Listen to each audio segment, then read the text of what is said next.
A company Toyota owns just admitted it faked safety tests for over 30 years across 64 different models. And nobody here has heard about it because Japanese brands sell us a reputation for honest, bulletproof engineering. But after 20 years in the shop, I'll show you which 5 Japanese brands are taking your money and which 5 still earn it. Number 5, Daihatsu. And I already know what you're thinking. You have never seen one. Stay with me, because this is the most important name in the whole video. Daihatsu is owned by Toyota, and it builds a lot of the little cars Toyota sells around the world. In 2023, an independent investigation caught Daihatsu faking safety tests on 64 different models, going back to 1989. They were rigging the side impact crash tests. They swapped in different airbag computers for the test, so the results looked better than the parts you would actually get. The retired judge who ran the investigation said the engineers worked under one unspoken rule: no failure can be forgiven. So they stopped letting the cars fail the test, and they started faking the paperwork instead. Here is why you should care. Some of those exact cars wore Toyota and Subaru and Mazda badges in other countries. Daihatsu even sold here once the Charade and the Little Rocky around 1990, moved about 50,000 of them and vanished in 5 years. You will never shop one. But the next time somebody tells you Japanese means honest, remember a company Toyota owns faked safety for 30 years and got caught. At least Daihatsu built its own junk to lie about. This next brand just bolted its name onto somebody else's truck and charged you extra for the badge. Number 4, Isuzu. Younger folks watching won't remember Isuzu sold cars here, and the way it ended tells you everything. By the end, Isuzu was barely building its own vehicles for us at all. The Ascender was a GMC Envoy with a different grille. Their pickup was a Chevy Colorado in a costume. The same trucks General Motors sold down the street for less, wearing an Isuzu logo at a markup. They quit the American car market in 2009. Now here is the part that will start arguments in my comments. Old Isuzus are getting expensive. That weird 2-door V-Across, they only built a handful, and a clean one now pulls real collector money.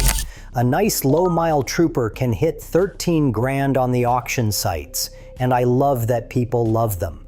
But walk onto a normal used lot, and a rough Trooper is a $3,000 truck, and the wrong years came with a 3.5-liter V6 that burns oil so fast it can starve itself and seize before the warning light even wakes up.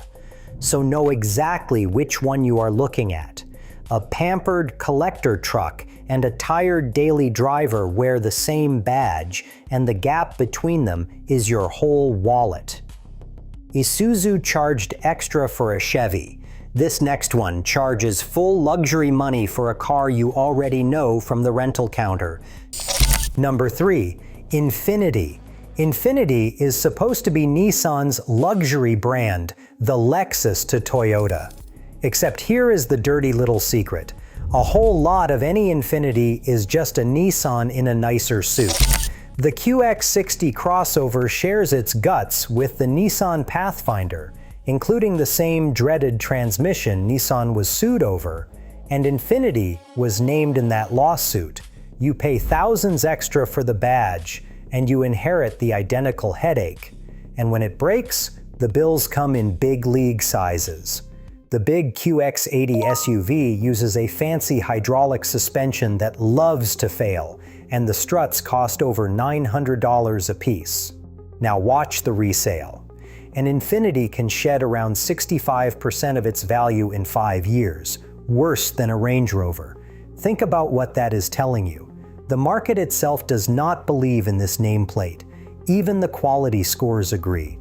In one big industry study, Infiniti landed near the very bottom, while plain old Nissan finished near the top. The luxury brand scored worse than the cheap one it is built from. So a used Infiniti looks like a steal because it is cheap, It is cheap because everybody who owned one before you found out what the repairs cost. 3 brands down, and so far nobody is going to write in to defend any of them. Now the one that actually bites, because plenty of you swear by it. Number 2, Mitsubishi. This one hurts me because I grew up loving the Evo and the rally cars. But the company selling cars in America today is coasting on a memory like a guy who peaked in high school. In 2016, Mitsubishi got caught faking fuel economy numbers on over 600,000 vehicles, and that was not the first time. Years before that, they got caught hiding defects from regulators for decades on purpose, until the government dragged it all into daylight. That is a habit. Now look at the lineup. The Outlander, you are paying new car money for rides on a Nissan platform, with Nissan's troubled transmission in the family tree, and you already heard how I feel about that transmission.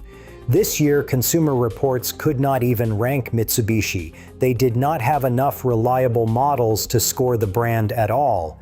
I will give them one thing: that long 10-year warranty looks gorgeous on the window sticker. But read the fine print, because most of that coverage dies the second the first owner sells the car. As a used buyer, you are not getting the headline number. You are getting 5 years if you are lucky. So you are paying for a rally logo wrapped around a pricier Nissan. Just pass on it. Which brings us finally to number 1. The brand that has done more damage at my counter than everything else in this video combined. Number 1, Nissan. You knew this was coming. From roughly 2013 to 2018, Nissan built what I will call the worst transmission ever bolted into a normal car, and I will die on that hill. The Sentra, the Altima, the Rogue, the Pathfinder, all of them. It is a steel belt squeezed between 2 pulleys instead of real gears. The fluid cooks itself, then comes the shutter, and once it shutters, it is finished. Nissan paid $277 million in one settlement alone, stretched some warranties out, and reimbursed owners. Sounds generous until the dealer hands you the quote, because a replacement runs $5,000 to $8,000. I had a single mother roll into my bay with a Pathfinder, and the transmission quote was worth more than the truck, and she still owed on the loan. That is the day this stopped being a spec sheet to me and started being people. And every single time I bring this up, somebody comments that their Altima has 200,000 miles and runs perfect. I believe you. You won the lottery. Lottery winners are real and they are rare. If you are shopping any Nissan from those years, get proof the transmission was already replaced. And if you feel even one shudder on the test drive, hand back the keys and walk away. That is the 5 I would run from. Before I flip over to the good news, if a mechanic naming names with 0 sponsors to protect is worth anything to you, tap subscribe. It really does help. All right, time for the redemption arc. 5 badges where your money buys exactly what the reputation promised. And the first one is the smartest used luxury play on the whole lot. Number 5, Acura. Acura is Honda's luxury brand, which means under the nice leather, it is built with the same engineering that makes Hondas run forever, and it depreciates just enough that you get the fancy stuff at a real discount. A 2-year-old MDX can save you close to $18,000 over a new one, and it will still outlast most of what it parks next to. That V6 Acura leaned on for years is one of the toughest engines anybody builds. Repair costs land around $500 a year, well under what the fancy brands charge. 2 honest warnings. The automatic transmissions in some of the early 2000-era models, the TL and the CL especially, were flat out bad, so steer around those specific years. And the V6 with cylinder shutoff sips a little oil. Same note I am about to give you on Honda. Buy a clean recent one and you are getting near Lexus peace of mind for Honda money. And speaking of Lexus, it is basically a Toyota in a tuxedo, and it would be sitting right here if Toyota were not already coming up at the top. Acura is just the better kept secret. From the badge nobody expects to the one everybody argues about, and they argue for good reason. Number 4, Subaru. Subaru owners are the most loyal people I meet, and they have earned the right to be.